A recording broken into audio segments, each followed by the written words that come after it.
and it's all over, and it's Thistle's cup.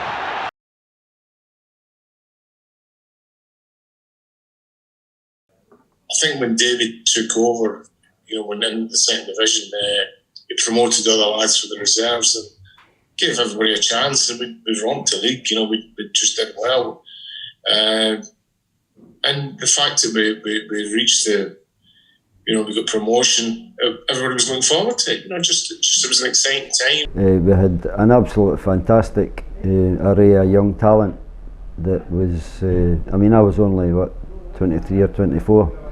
And I would be one of the sort of older ones. Ronnie Glavin, Alan, they're all 19 or thereabouts.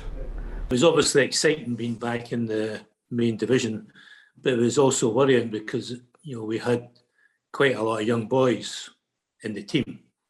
And me, for instance, the year before when we were in the second division, the reserves played in the combination league against teams like Glasgow University, Glasgow Transport, Glasgow Police, and we were playing corporation parks. So it was, for some of us, it wasn't just a jump from the second division into the first division. It was a jump from corporation parks into playing at Ibrox and Parkhead. So we were a bit apprehensive, but we were that young and stupid that we just got on with it. Well, we thought we'd do well. With all the players we had a bit of experience, i.e. with Hugh Strachan, Jackie Campbell, two good central defenders, and with Alec Ray in the middle of the park, give us a lot of experience, and with a good goalkeeper, a lot of pace up front and at his size and strength, so we were quite hopeful that we would do really well. I think we were a bit of trepidation when we get promoted, but the first game we played here, I think we played against Rangers and we beat them 3-2, so that was a big thing for Partick Thistle to beat Rangers, and so the season that then ensued, it seemed to be okay. Yeah, all the boys were pretty confident. Yeah. Davey got us playing a particular way, which was attacking. He had two overlapping fullbacks, and the normal way is one overlaps and another one stays in defence. But Forsyth and I just overlapped all the time, and Jackie and Hugh would be shouting at us somebody to come back and help in defence, but we just kept attacking, and that's why when you look at results, Aberdeen, after we won the cup, Aberdeen beat us 7-2, I think, at Pittodrie. And then we beat Motherwell 8-3 at, I think it was at Firhill. So it was chaotic, but that's what Thistle were like. Made me a runner. Forget about football, he says. Just you run, And I was on the sprint, so every second day. I ended up quite fast. His tactics generally was going forward all the time. I honestly do not remember him at any stage in any game asking us to sit in and defend what you've got. If we're winning by one, he was happier that we pushed for a second as opposed to, right, well, what we've got we'll hold.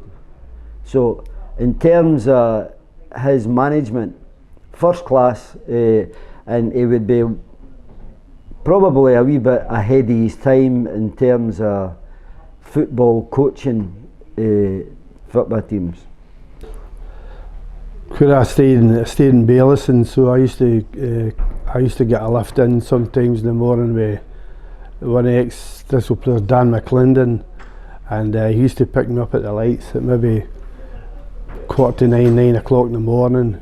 I'd make my way in here for 9:30, and you started your training, and that was you maybe 12:30 or whatever.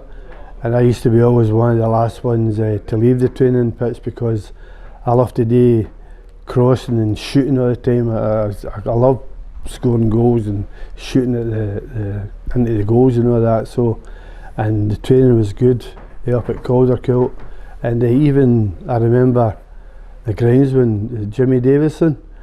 You maybe don't remember him. He was he's an ex-player here, and he used to maybe even join in the training. I remember exactly when I came here as a 16, 17-year-old, Scott Simon signed me, and Jimmy Davison, when he was doing the pitch, even in his wellies, he used to maybe play about with us as well. But I loved it here. It was a great place to be at the run-up the cup. It was fantastic.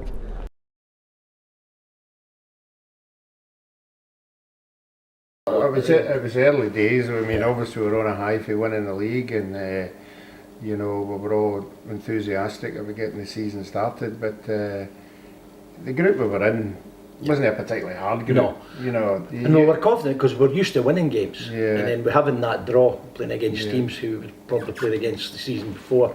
We were confident to do all right. And sometimes in the early stages of these groups, you always had Rangers or Celtic, which was always a burden, you know, because you had to get by them first. But you know, I think the group itself went particularly well early on. It's just a case of you're in that section, let's go win it and get into the next round and then take it from there. That was the train of thought, in my opinion.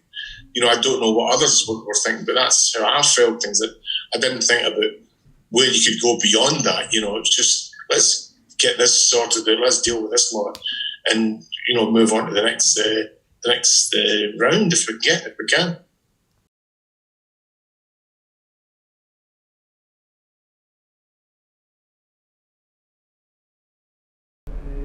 In terms of our growth, historically I've always had a fairly good side with good wee wingers that are quick and stuff like that. So before the game you're a wee bit apprehensive, but I mean the quality of the youngsters that I mentioned earlier shone through, and winning by the margin that we did, it was a fairly good indication of how things were going to go, assuming we kept the same level of attitude and performance. Well, as I say, you go to these sort of teams and you don't know how they're going to play, but we weren't really worried about anybody else, how they played or how we done different things. We just went out and played our own game, which was get your two full backs overlapping, your two wingers would fall back into the middle of the park, plays a sort of 4-4-2, and we played our own game. We didn't really set out our tactics to say, oh, we need to watch that one, They sort of, no disrespect to the wee smaller teams, but we just done what we were good at, plenty of our strengths. It gave us the belief, the fact that we could win any game because we're capable of scoring goals. And yeah, the way we were set up was to score goals. You know, we were going to concede, you know, because if you're charging forward most of the time you are going to be under some kind of pressure. So, but in the majority of that particular year, we scored more than we conceded. Yes, right. Yeah.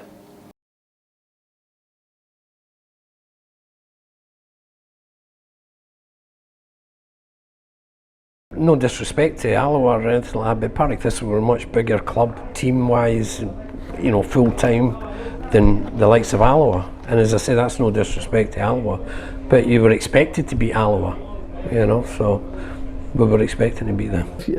If you scored 4 goals away from him, I don't see you take your foot off the pedal a wee bit, but you're more sort of casual about it then. And the manager said, look, okay, it's a 1-1 draw, but you just can't win every game.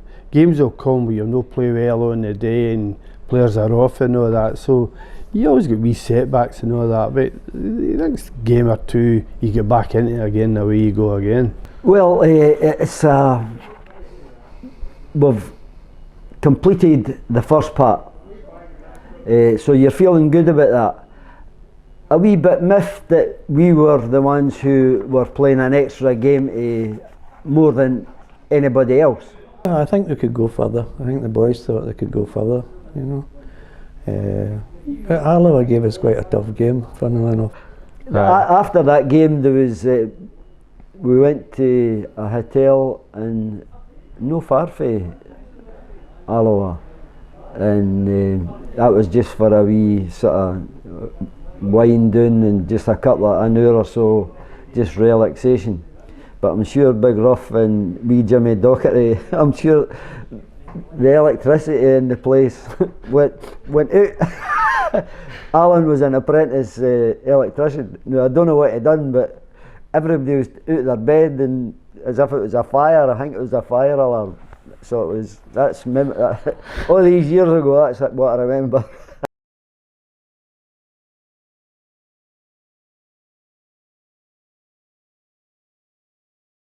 The St Johnstone game was a funny game because we went up there and we played quite well, and okay, we came away with a 2-0 defeat, and we were like, it set us back a wee bit, and I wasn't that confident that we could score more 3 goals or more to get through. So we were a wee bit subdued a wee bit. That was the toughest game, I would say, the whole lot.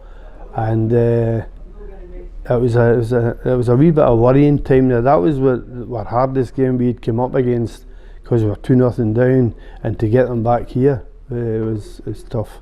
What it did was it instantly made you realise that if you're not in your top game, what'll happen?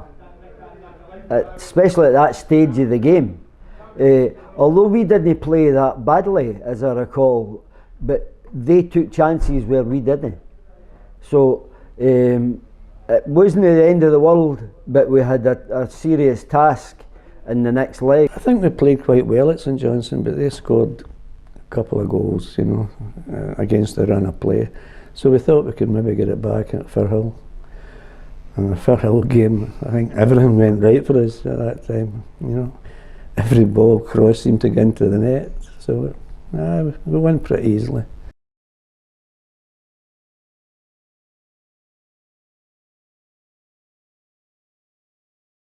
We never thought we would do it. I mean, we did well in the group stage, and then we did well against Alloa, and you know, that was okay. But then we were up against St Johnstone, and at that time St Johnstone were a great team. They had some great players. In fact, the winger they had, Conley played for them, and he was probably the hardest, apart from Jimmy Johnson and a guy that played for Yugoslavia. They were the 3 hardest wingers I've ever played against. They had Henry Hall in up front, so they had a really good team. And they beat us 2-0 up in Perth, and it could have been more. So we thought, well, we've done well getting to the quarterfinals. We'll go out gracefully at Firhill. But then it was just amazing at Firhill. I think that's the first time we really just attacked. I was playing like a right winger. Alec Forsyth was playing like a left winger, and we just forgot about defence. And luckily we scored enough goals, and Ruffy had one of his games that night. You know, he must have had a dozen saves out of this world. No, we didn't go into that thinking that we would lose, but we knew it was going to be difficult.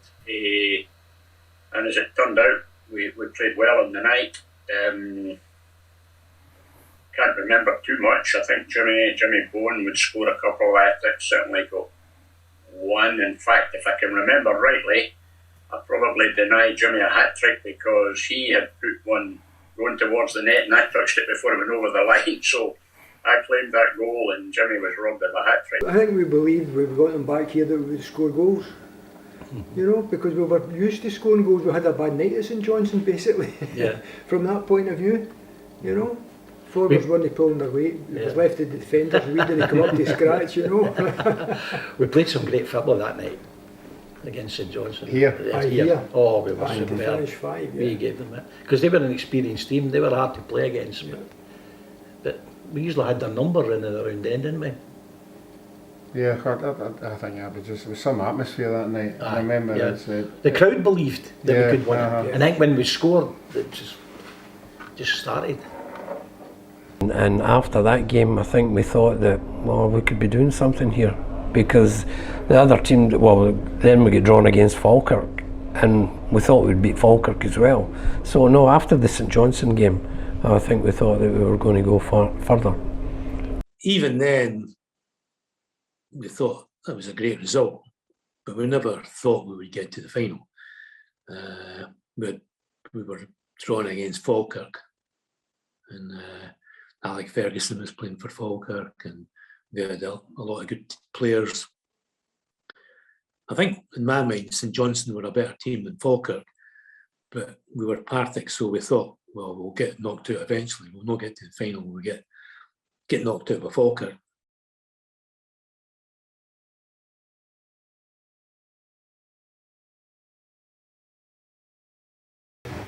But no, I think that as the game went on, and then obviously we had to play that provisional game. You know, after that we were just buzzing. You know, then the semi-final won itself. You know, and I thought it was always important. When I hear somebody saying you've got to move the cup away from Hampden, I always disagree with that, because there's not a lot of us get a chance to go to Hampden. So I think going to the semi-final gave us a taste of what it was like to go to Hampden and be in the dressing room. And the semi-final being at Hampden definitely helped. And I don't know what the crowd was that night in the semi-final, but again it was a positive result. Obviously with Dennis scoring the two goals. And I don't know if a lot of people out there, or you will remember, and you'll remember who the two Falkirk strikers were.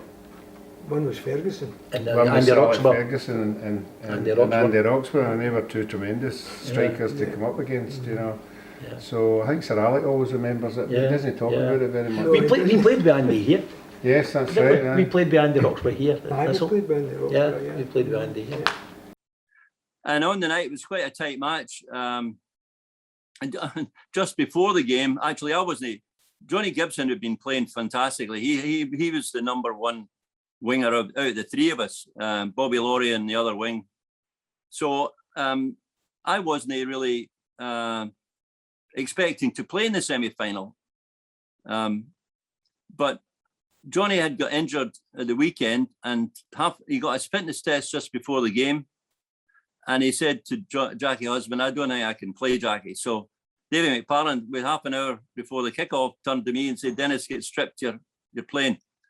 And I managed to score the 2 goals to win the semi-final. So he couldn't very well drop me for the final, and poor Johnny ended up being the sub. I wasn't playing in that game because I had got injured on the Saturday before against Kilmarnock, and we used to eat at Esquire House before all the away games, and I had a fitness test and I never played, and Dennis came in and he scored 2 goals, so they kept the same team for the final, which was fine, and the boys done really well in the final, I must say.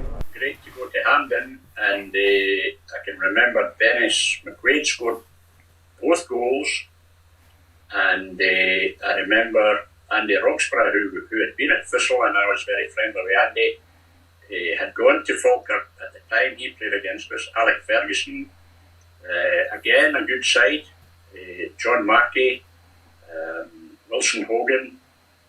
I can remember a few of them, those players, and it was going to be a tight game, a good game, but again we were going with a bit of adventure about us, and hopefully that would, do well for us in that respect. Alec Ferguson played that night, and there would be a couple of well-known names in that side that I can't remember, but that was a good game. But Big Dennis was on fire that night. We weren't really in any danger.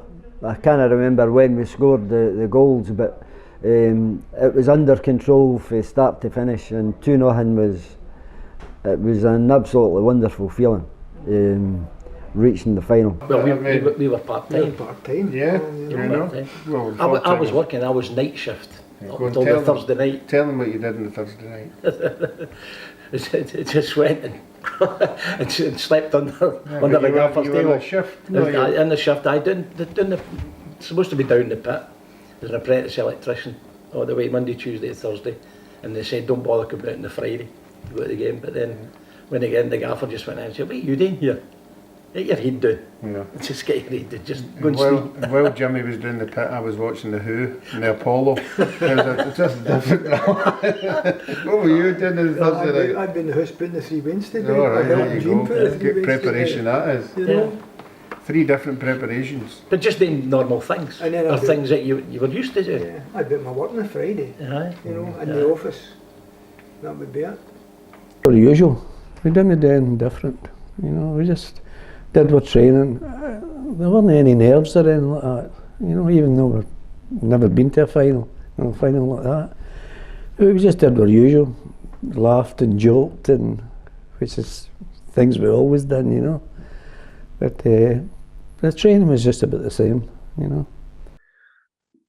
But we were really nervous. It wasn't like, like when the brother went to playing finals, they went away the night before and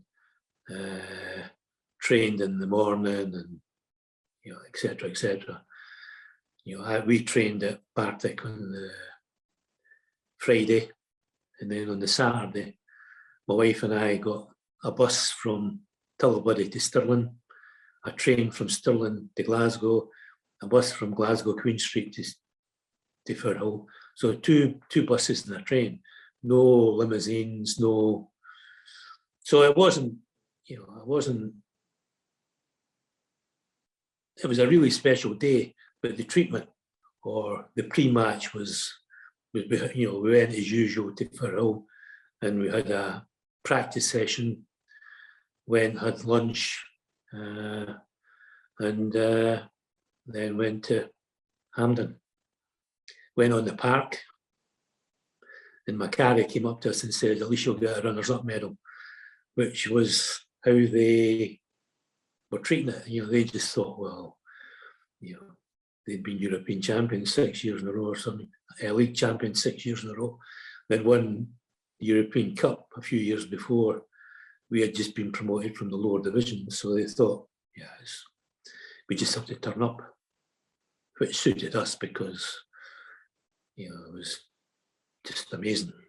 I was working, I was a PE teacher in Bishopbriggs, and it was a normal week right up to the Friday night, and I think we just met as normal on the Saturday, had a pre-match meal, and went to the game. It never really happened until the Thursday before the game. I remember the Monday we went to team meeting, and David, everybody goes out together. He was talking away. He says, a lot of talk about what's going away. So we're not going to go away because I've been in a situation before. He says, we're going away, and we played. Or we trained hard, ready for the game. Come the game, we're all tired. He says, so I'm going to keep the week, everything's going to be exactly the same. You're going to do everything that you normally do for the game and just prepare for that week. So I thought that was smart, and you kind of bought into that. That was good. But I never trained until the Thursday. I think I was still doing light training Monday, Tuesday. Come the Thursday, we had a practice match, and I went into a challenge, and I was a bit hesitant myself because of my ankle. And I remember going through the challenge, and David immediately told me, he said, "Oh, you know, I'm fine, all right." I was fine anyway, whether I was or not is irrelevant. But it was that instant, I remember, right after the game, he says, "If you're all right with that?" I said, "No, it's no problem," and I kind of felt, well, I have a chance. I didn't expect, I wasn't sure if I was going to play because they'd won the 2 previous games. I was just hoping to be part of the squad. So it was as much a shock to me to play, as it was, because I was just happy to be in the squad because I'd been injured. The team had done so well. So we just sort of try to keep everything as normal, but obviously it's no normal because you're so high, you're hyper. And once you finish your training, I used to go home. My dad had greyhounds, and I used to take the dogs a walk all the time. And I just went out, and everybody's like, he's going to get hammered. And next week in the final, he's going to get a doing. So you just hold up your hand and say, well, when it comes, and we'll take it as it is, you know. But I just done the normal thing, and you come into your training, obviously the trainings, everything's high, the whole stadium is high. Every time you come in, there was people wanting interviews, all different things, the supporters are there, and the whole place, Maryhill, was buzzing with excitement, and that's what I'll always remember. Every day, what's happening now, you know, and it was absolutely a fantastic time. Sat and watched the telly, and just sat with my family and that, my sisters and my brothers and that, and we just a wee bit of talk about it, but it was, they were like, oh, well, yous have got a chance, but yous haven't got a chance, because you're playing against Celtic, you know, they're European Cup winners, and you've got all these superstars, and you shouldn't have a chance. But I knew within myself, we have got a chance. I didn't say to anybody, because you don't want to be built up and say, and then get a hammer and say, well, you did say you fancied yourself, and people were saying, you have no chance. But everybody said, you have no chance. It's all a matter of turning up, and then get your loser's medal and away you go home, and that'll be it. You have done well to get to the final, and that'll be yours. Thank you very much. They were on such a run and playing in European competitions, and come up against us in a final. They wouldn't have been, you know, saying anything against them, but they would have thought it was a foregone conclusion. Yeah. And so would we have been if we'd just come off a European final, you know, and get into a game against Partick Thistle. You would think, well, we should win this, but obviously, as you've seen through the years, these kind of things don't happen. There's hundreds of games you could look at and say that team should have won, but they never. Yeah. And on that day, you know, we got the goals at the right time, and they just couldn't handle it. I think a factor was that Billy McNeil took ill, and he didn't play, and he was such an immense player for Celtic, and he didn't play, and the next day, like the day before, and then so the next day when we knew that he wasn't going to play, it helped us, because we knew, myself and Frank, we knew that with the pace to give that centre halves a hard time, and we knew that the wide guys could get past the fullback, so we knew we'd create chances. We were confident in scoring and winning the game. Yeah, I remember going played snooker on Friday night, and there was some Celtic fans, you know, saying, "Oh, five tomorrow, 6 tomorrow," giving us a bit of stick. But it used to irritate me, because I used to get annoyed when people used to question whether, you know, I mean, you were good enough for that, and you say, you'll not be trying anyway if you play because you're a Celtic fan. And honestly, there's steam coming out my ears.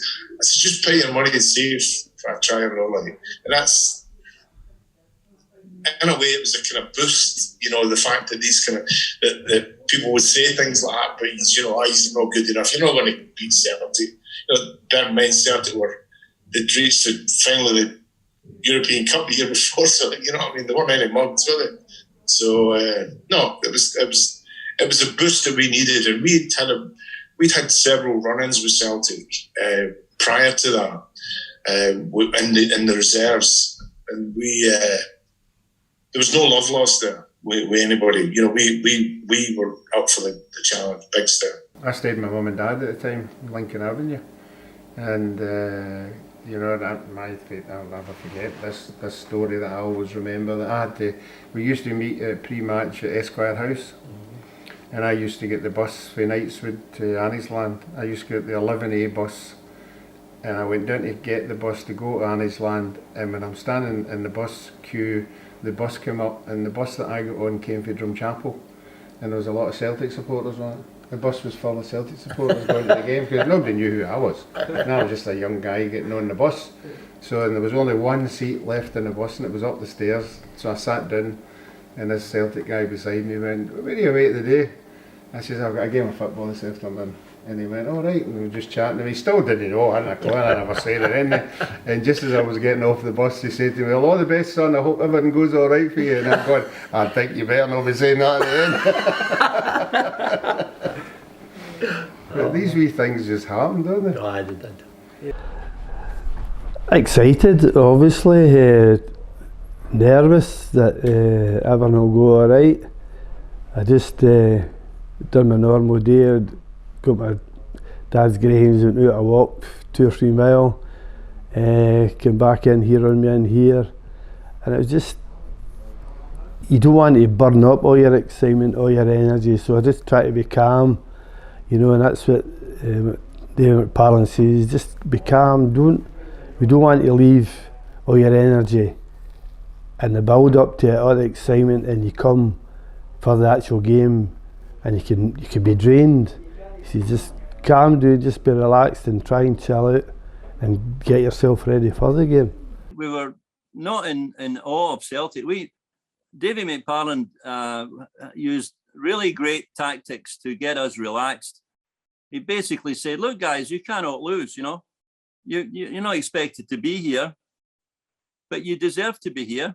So go out and enjoy it and let them know you're there, you know. And you probably heard the wee story that's a true story about just before we went in to change into their strips. We'd been out on the park and we were trooping back in along, sort of mingling with the Celtic players, and Lou Macari turned to Bobby Laurie just as we were peeling off into the different dressing rooms and said, oh, never mind, Bobby, at least you'll get a runners-up medal. And that was, Alec Ray said, did you hear that? You know, and that's all he went on about when we get into the dressing room. He said, did you hear that? He said, if anything, we needed anything to galvanise it today, let's make him eat his words, you know. So we were really up for it. I mean, we had no fear. That's the one thing I do remember. We were not overawed by the occasion. We were determined to go out and attack Celtic from the kick-off. I remember going on the bus and, you know, I'm talking about from home, getting the bus into the stadium, like, you know, and people were wishing us all the best and all that, you know. More Rangers fans wishing us the best. The Celtic fans were saying, you know, hey, unlucky, you're going to lose and things like that. But, you know, my head was that focused and, you know, that wound up. You know, I mean, as I say, I wasn't sure if I was playing, but if I was playing, I was going to do battle. You know, I was ready for it. That was in my mind the whole time. And then we got to the ground. I think there was an article in the Daily Mail, I think it was, that gave us a bit of stick, saying that the Thistle, all the good-looking, long-haired lads have the audacity to challenge the might of Celtic. And, you know, David pinned it up in the board, and it was honestly, I don't know. He obviously did that intentionally because just to wind us all up, you know what I mean? You naturally sort of, you'd think, oh, let me get at them, you know, and that was how I felt all the time. I was always ready for that. So I was ready for that challenge. I do remember going on the bus to the game, sitting beside Jimmy, and we did say that we thought we could upset them. We knew that Billy McNeil wouldn't play. Not that I don't think that would have been a great deal of difference, just the way we were going at that time. So we were confident. Belief. I think Dave McParland brainwashed us a little bit, because in the previous 2 training sessions, like with me and Frank, he kept working on us about the crossover runs and keep doing them. Your pace will cause them a problem. The 2 wide men will give them a real hard time, and we don't worry, we'll score goals. And we felt confident we were going to go and score goals. No, then we were written off all week in any of the papers, you know, whatever. And I just couldn't wait. I said to my wife driving in, you know, she says, "You nervous?" I said, "No, at least I just want to go in that park and prove them wrong." No, it worked in our favour, didn't it? It did. What I think their attitude, as I said earlier on about just the mentality, they believed they could go to Hampden and win without too much effort. Well, I took a lot of crap off all the Celtic supporters that worked in the pits. What they were going to do and everything. And of course, you'd all the Rangers one, all the other supporters. They were giving the Celtic ones a hard time. Well, it's the excitement, the thought that I think personally, the thought that the whole country's watching you, you know, where before there's only your fans and the opposition fans watching you in the media and so on. But the whole country had an interest in this. And it was just an exciting to be part of that. I think was, you know, it was exciting just the thought that you're involved in such a big event. And you're going out there and hey, you don't let yourself down. Just Davey kept saying that, don't disappoint yourself. You know, make sure you know, leave everything out there. So, and that's, I think that was good words of advice at the time, you know. And here at Hampden Park, it's going to be Celtic kicking off, attacking the goal on the right in the final of the Scottish League Cup. With Williams, Hay and Gemmell, Murdoch, Connolly and Brogan, Johnston, Dalglish, Hood, Callaghan and McCarry. And Partick Thistle have Ruff, Hansen and Forsyth, Glavin, Campbell and Strachan, McQuaid and Coulston, Bone, Ray and Laurie. The respective substitutes, Jim Craig is the Celtic 12th man and John Gibson is the Partick Thistle sub. Well, funny, one of the things that I remember is Alan, Bobby Laurie, Ronnie Glavin and myself. It would be the Thursday, I think. We went for a Chinese lunch and Ronnie comes out with the one-liner that I had a dream last night that we beat the Celtic. I says, well, that'll do me. So playing against the side that Celtic had at that time, it's well known how many internationalists there was in the team. You are clearly well underdogs.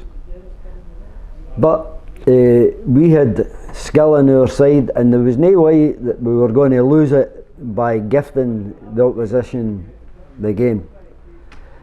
We went into the game with the same strategy as I mentioned earlier on, where McParland never sort of looked to you defend.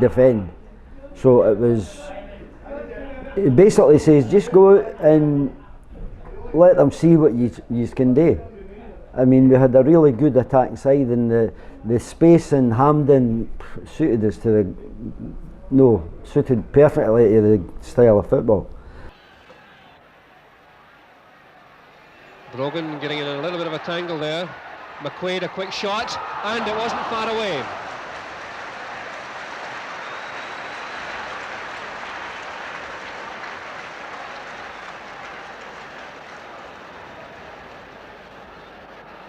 Six minutes played, no scoring. Johnston now in midfield. They come Thistle though. Bone nicely placed with a chance. Back again, here's a chance. Glavin forcing his way through. McQuaid with a corner kick. Over it comes, nicely placed, up go the heads. And it's stopped almost on the line, still not cleared. Down to Ray. And it's a goal! Ray scores for Thistle.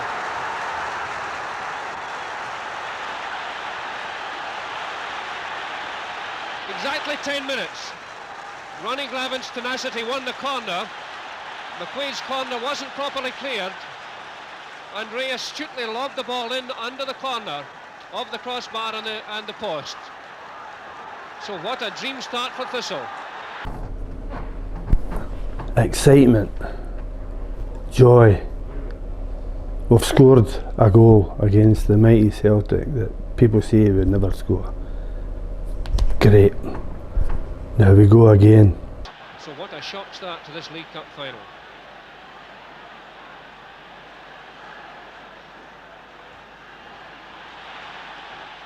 McQuaid flicking it forward to Bone, on to Laurie. Laurie edge of the box, inside, right foot shot to the far side, and it's there! Laurie scores a sensational goal.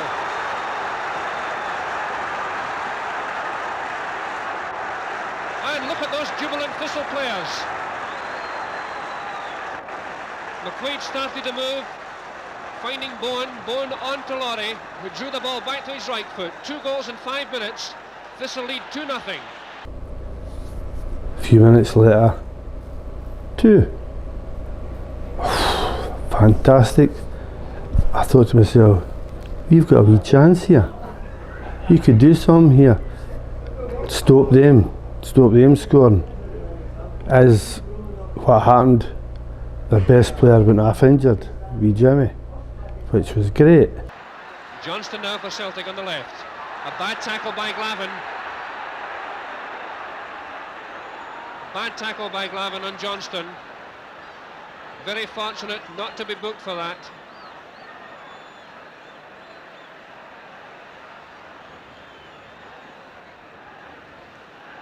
And Mr. Mullen quite clearly indicating that he will not permit another one like that from the same player.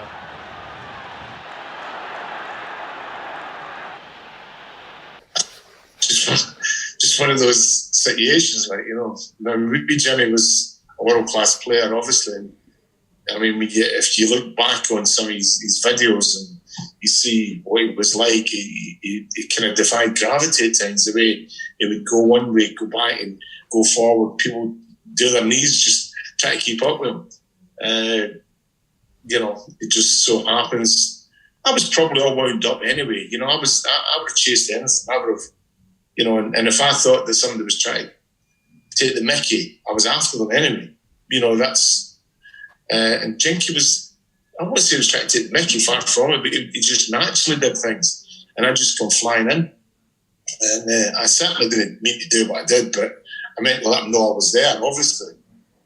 As that's what you did in those days.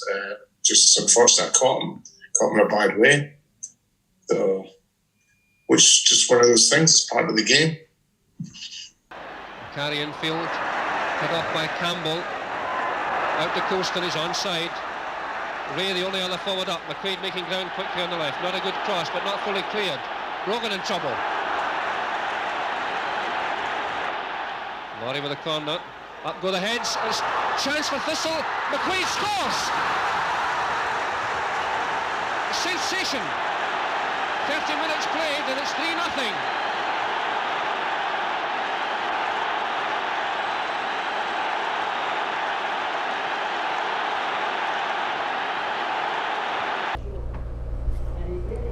Three nothing up.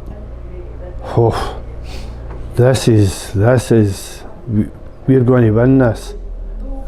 If we keep our things, keep it tight, we'll win this.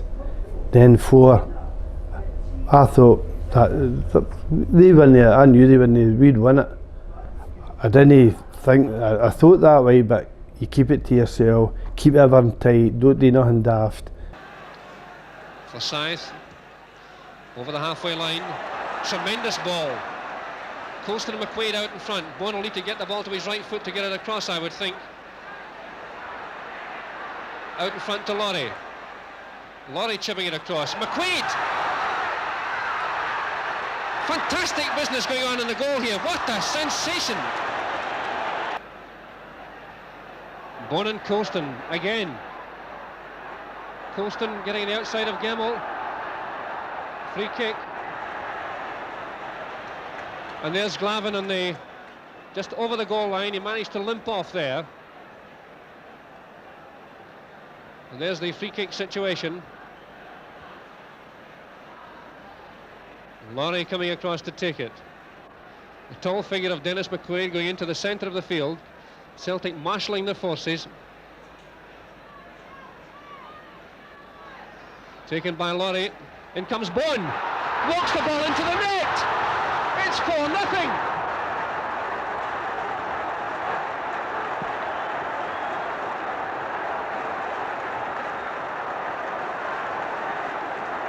8 minutes to half-time. And with Ronnie Glavin off the field, Thistle have scored their 4th goal. It'll just be about half-time, and there it is. And you can hear what the Thistle fans think of the team's fantastic performance in that first half. As memorable a first 45 minutes as Partick Thistle have ever played anywhere against anybody. Keep it simple and come in at half time. Place is absolutely jumping. Everybody's so excited. We're going to do it. We've got to do it. But we knew if they score, they could come back into it. So play it tight. But you just had to sit down and take it in, and listen to everybody, calm down, keep everything tight, which we did. Don't go super daft and try stupid things. And I thought to myself, well, we're 4-0 up, they've got to score 5. I says, they've no chances doing that. But you didn't say that to anybody, you thought that to yourself. I says, we just need to keep it tight, because we knew they would come out as 100 mile an hour. This second half, we're going to get slaughtered. They're going to come, they've got to come. And they scored, when did they score? 60? 20 minutes left, so 70 minutes. I knew then, they pummeled us, they hammered us, and they got to go. I says, right, they've got to go. You knew we were sort of halfway through the second half. I says, just keep them for another, after they scored, keep them for another 5 minutes. And once they got to go and we held them, we got back into our game again, and we started playing well again. And we had a few chances to go and score more goals. So once they had their goal, and 5 minutes after it, I knew they weren't going to score again. We'd better players, and we could get down the lines. Bobby Laurie and Dennis, Jimmy and Frank, they were absolutely buzzing, and I knew we had it in the bag. So Thistle kick off at the start of the second half, leading by 4-0.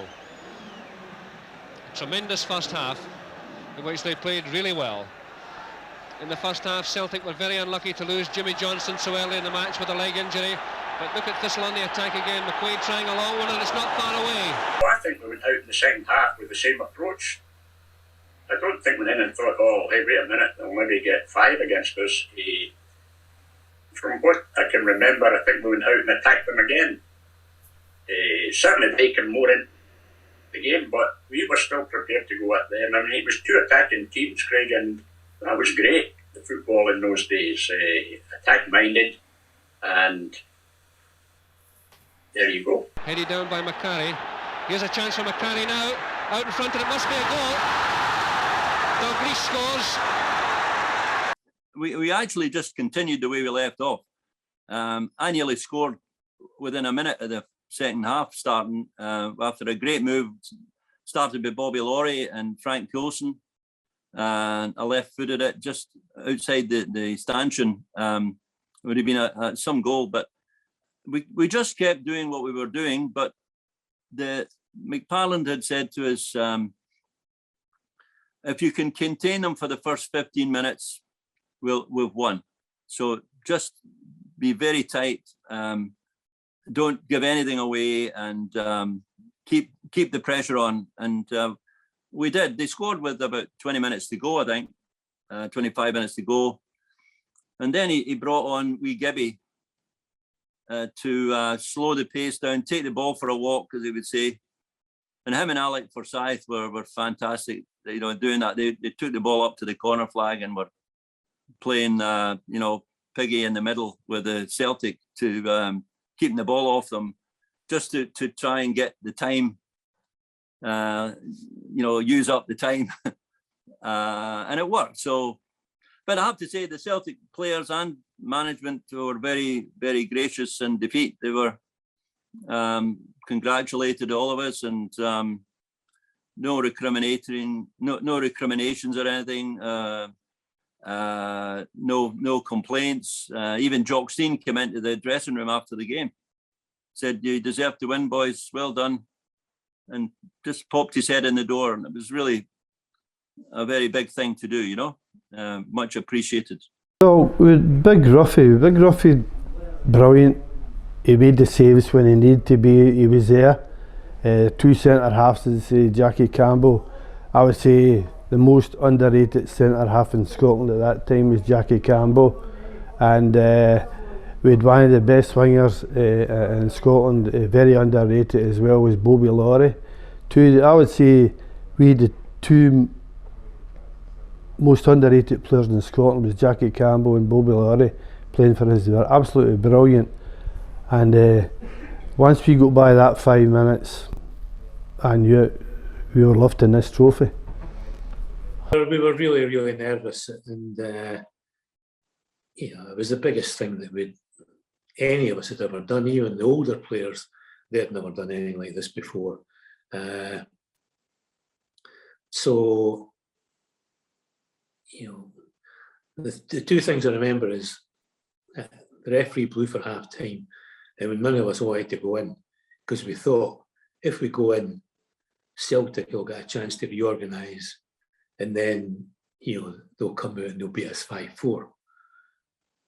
And when we came out after half time, that's obviously what our fans thought as well, because they were completely silent. It was though the sudden realisation that Celtic were playing. Yeah, they're going to come out.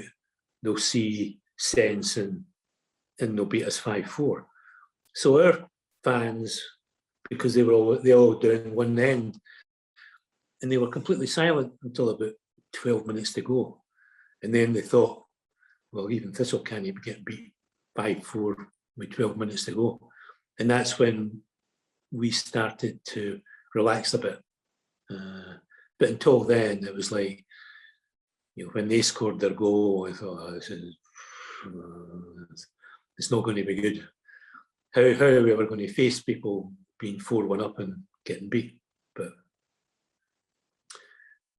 it was a fantastic day, and I said that I think that was a day that, because my brother, he just wanted to play golf, and I always remember I came off the park and I looked up and I saw him, and I've never seen him so excited, and I think that was when he thought, maybe I'm better playing football than I am playing golf. Excuse me, and that's when he started really getting into football. But yeah, it was an amazing day, and it's like you just can't believe it's 50 years ago. It's like yesterday. You can remember. You can remember all the faces. You can remember just the sheer happiness after the game, and what it meant to us. And what it led to, like a few years ago, Scottish caps, and we wouldn't be having nights like the night we're going to have on the 23rd, 24th. Hall of Fame, the last, I can't remember, I think it was the 40th when we were all together.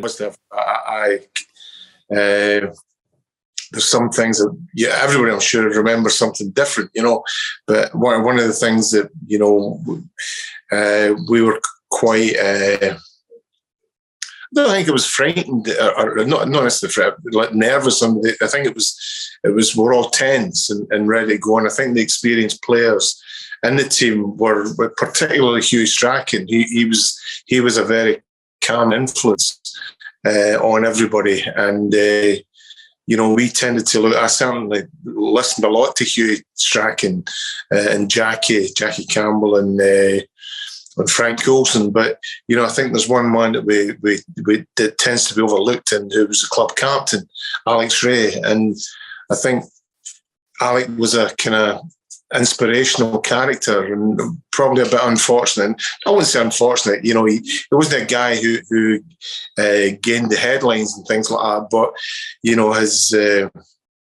his contribution to the team was phenomenal. I mean, I was fortunate to play alongside him in the days where we only had two men in midfield, and he was great to be that guy to play alongside, because he was a disciplined bloke. I think he got that for the spell in England, and certainly the English lads are a bit more disciplined in their approach to the game.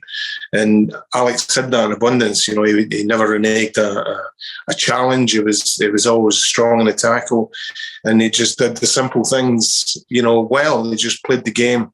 He is what I would call a player's player, and I think if you compare him to players of today, it'd be the perfect number 6. Where he'd be a player that'd sit in front of the back four and just do his defensive job well and play everything simple. He didn't score many goals, but my goodness, when he chose to score a goal, it was something special.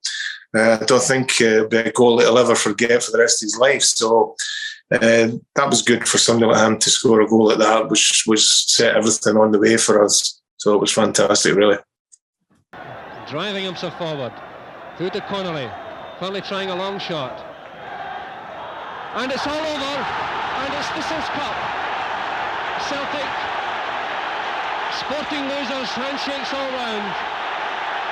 A magnificent performance by Thistle, who finally, once and for all and emphatically, have put paid to the unpredictable tag. And you can hear the whole of Hampden rising to Thistle. Celtic supporters applauding as well. I can see them from here. And this has been a once-in-a-lifetime day for those Thistle supporters who waited so long to cheer a cup final victory. Just dazed, I think, was the best way.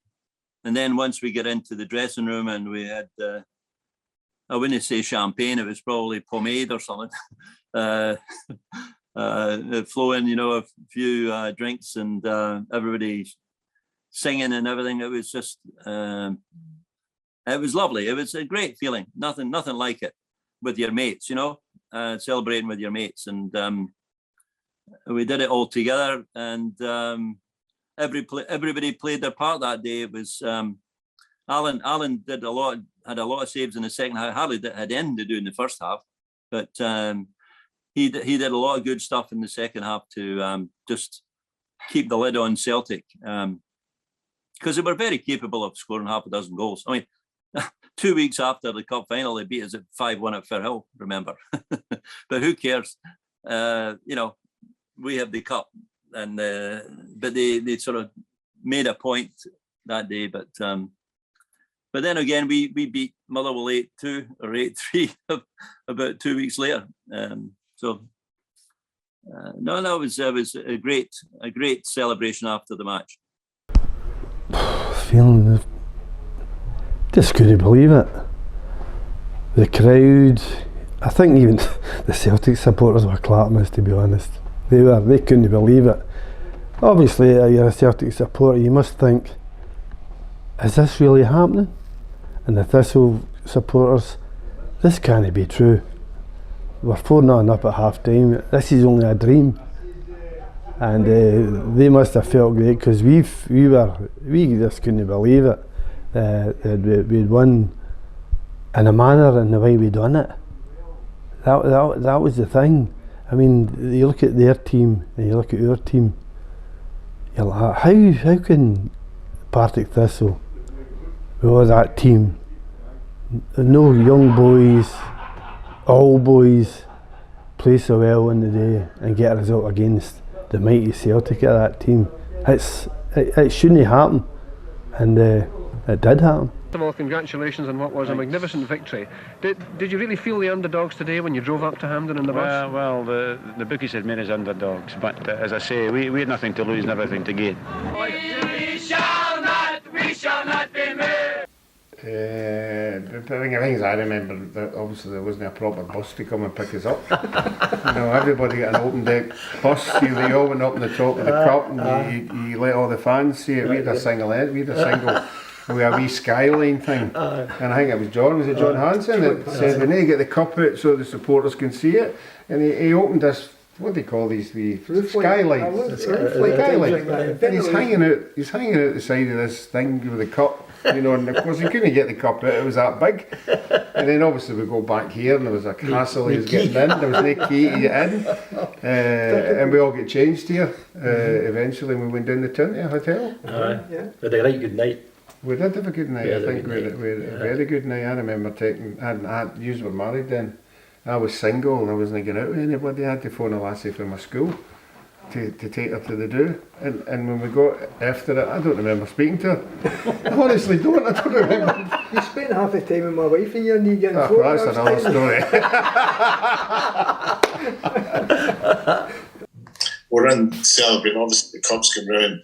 And I don't drink alcohol, and I've never drank alcohol. And the cup's going to be champagne, and everyone's filling it up. I don't know, it was Shuggy Strangles. He had drinks some of that. I went, I couldn't drink that. You know, it's alcohol, I couldn't drink that.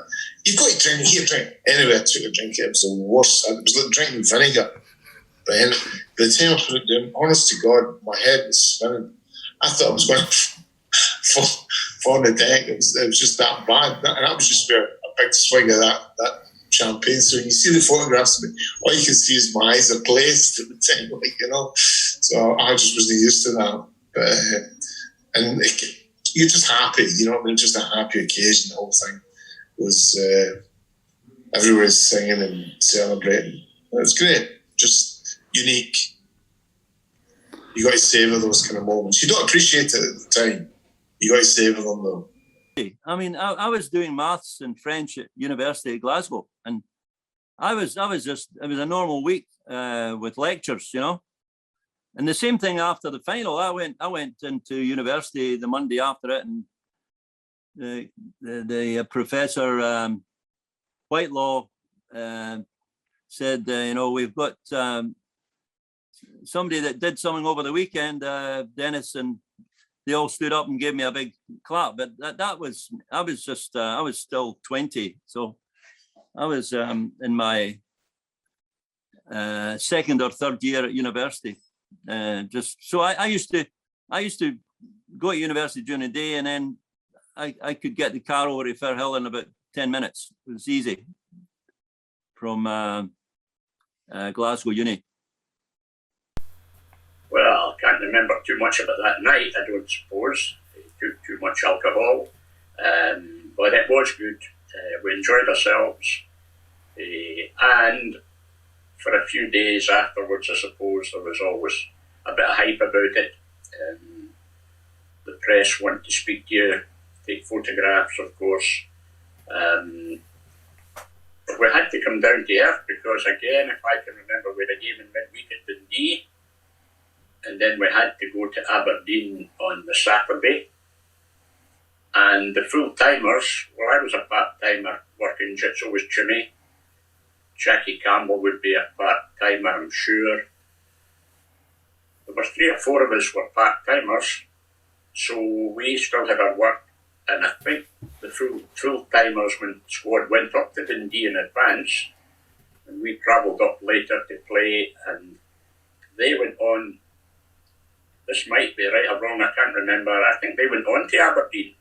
But those of us who were part-time had to come back home and do our work, and then get back up there on the Friday night or whatever it might be.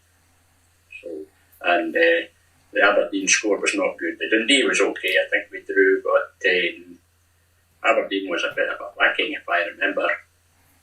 Martin Buchan and I've forgotten the other centre, others, Willie Young, maybe at centre half, put the hems on us that day. We didn't get the space that we normally had, but then they had Eddie Turnbull, who was a pretty shrewd manager at the time, and probably worked out all the things that might help them beat us and stop us. So we were back down to earth in a week's time. I thought when we won it, it happened every year. Yeah. I thought we just get a final every year, you know. Well, I was just saying yourself, because I thought that was a dam burst that we would actually go and win things in the future. Yeah, unfortunately, the situation was that people moved on. Yeah, we broke up pretty quickly. Yeah. They broke it up too quickly, even if it would I left lasted in February. Another year or 2 years, then something else might have come, and that might have changed the attitude. Yeah. But at that time, it was a case of survival, and players went because they were, you know. Yeah, we were kept that as a group of players, and then just added one or two as we went on. Who knows? No, there weren't any prima donnas.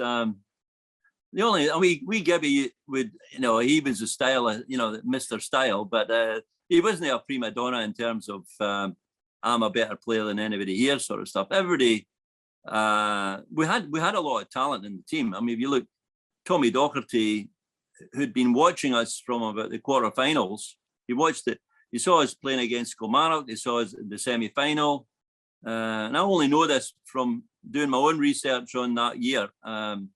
From the newspaper clippings, you know.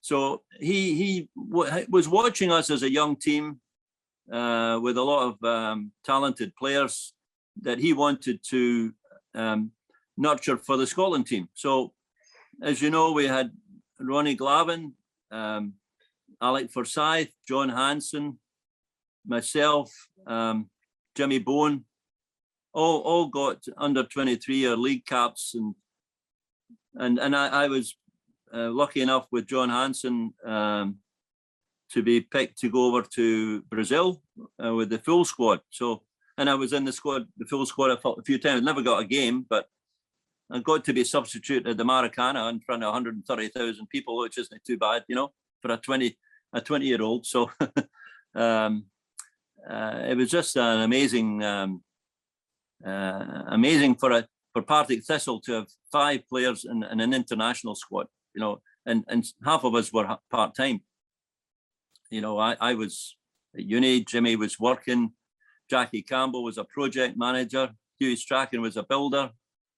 I don't think Bobby was a postman, but I don't think he was a postman at that time. But it was great that McParland was able to put that team together. Actually, we weren't all full time at all. It's when you look at all the stories about what Frank Boff was supposed to have said and what the papers were saying before it, everybody said we had no chance, and the fact we won 4-1, we realised, it was an achievement, but we didn't think for a second, 50 years on, people would still be talking about it, and you think, well, most of the fans then were older than us, and you think, well, who can possibly want to come to a dinner with people that are 50, that played 50 years ago? But that's football. The Thistle fans are besotted, and even though some of them will be at the dinner lunch that weren't there before, weren't at a game, they still have lived it so often on videos that they probably think they were at the game. It didn't. It means more to us now than it ever did then. As I say to people, sometimes I think I've become a better player since I stopped playing. In people's heads, they forget all the terrible things I used to do. But the same went for the team. They're happy to forget the bad games because we were up and down like a yo-yo. 7-2 was it against Aberdeen the following week?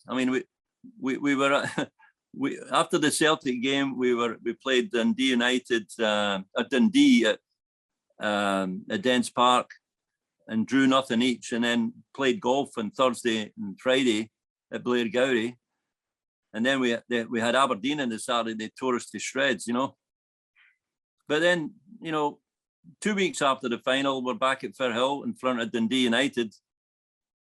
And again, Jimmy Bone got injured. McParland hands me the number 9 shirt and says, "Oh yeah, play centre forward today, Des." And I scored a hat trick of headers in the first half.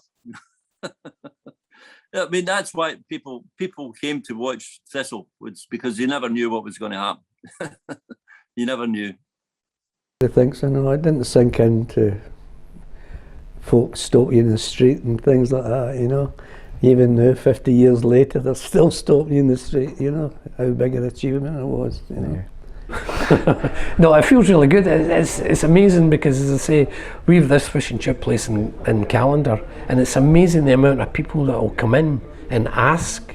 I'm not working in it all the time, I've got other people working, and people that, supporters will come in and ask how you're getting on and all that, and you're like, and it's amazing how people still remember it. Even doing the half-time draw here, when you go down onto the park and do the half-time draw and then you come back up into the stand, there's still people that you recognise that were here then. So, it's amazing. Just, I don't have the words. I do not have the words because it was something that I never in my wildest dreams thought would happen. To be honest, I never thought I'd be a professional football player. Myself as a legend, I just happened to have been in the right place at the right time, and I was very fortunate to be in a group of guys that achieved a very rare, as we know, with the 1921 Scottish Cup, they won 50 years later. to get another trophy, and now it's another 50 years and we're still waiting on the next one. I don't see myself as a hero for a start off. I see, what I feel is that I've just been blessed and very, very lucky to be landed in an environment where there were so many good young kids playing, and I had a role to play, maybe helping them along, but I wasn't that much older than them myself. But it just was just great feeling. I don't think you realise it until you actually go out there and No. run. If you do the half-time draw, and you walk down the steps, and there's people there who were actually at that game. That's right. Yeah. And that's what the club's all about. It's a community involvement, and if it's not the father, it's the son or the thing, and it's just handed all the way down, and it's amazing that you still see the same faces all the time, which I think is incredible. Yeah. There's not anywhere in the world that I went to for football where I've not been approached with a Thistle supporter who wants to talk about 71. Yep. It's sensational. I went to Toronto and they had a Partick Thistle supporters club in Toronto, and I went to it. And that would be, I would probably be maybe 79, 80, 8, 9 years after it, and they had a party, the guest of honour, and they really looked after me. It was the same when I played in Hong Kong. A couple of Glasgow guys come up and says, "Oh, tell us all about it," like Thistle supporters. So you had it everywhere. It's kind of difficult really to explain it, but the fact that you've just beaten a team that year and previous years had done really well in European ties, getting to the latter stages and all that, and the amount of internationalists in their team, you knew it was special, but I honestly never thought they would be the 50th anniversary would be anything like this. At the time I wasn't even sure if I was going to be here in 50 years, but you knew it was special, but I'm not sure what words I would use to identify that independently. Aye, it's great that 50 years on we can get, I mean, we got together, we have been together every 10 years, I think, until now, and now it's the 50. I mean, it's amazing that folks still remember it, and that's good. And I think we'll need to now meet every year, and we're just getting on a wee bit. Another 10 might beat us, I'm quite sure, so to have us all standing upright after 50 is magnificent. It's great for the club. It's great for the club. I mean, we're all here, which is very good, you know. Hopefully we'll be here in another 50 years' time. It's important, and it's you know, I'm not like my brother. My brother stopped playing, never looked back. He stopped being the analyst in Match of the Day, never looked back, never wanted to play football again, never wanted to do Match of the Day again. Like since, you know, it's 45 years since I played, and every day I want to play football. That's, you know, that was my life. I wanted to play football, and that's all I ever wanted to do. And when I had to stop, you know, it was dramatic, and you know, you think, if only. But I mean, we went to the memorial thing for David McFarland, and we got a taste then of how much, you know, we being there meant to the fans. And we were up the stand, and I actually recognised some of the fans from 40 years ago, because they're still there, which truly amazed me.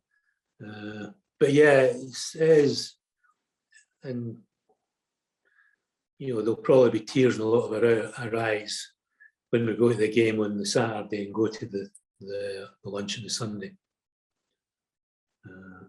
because it's been such a big part of our life for so long. And that's the last time we met. That's what Alec Ray said. He said, that day changed my life forever.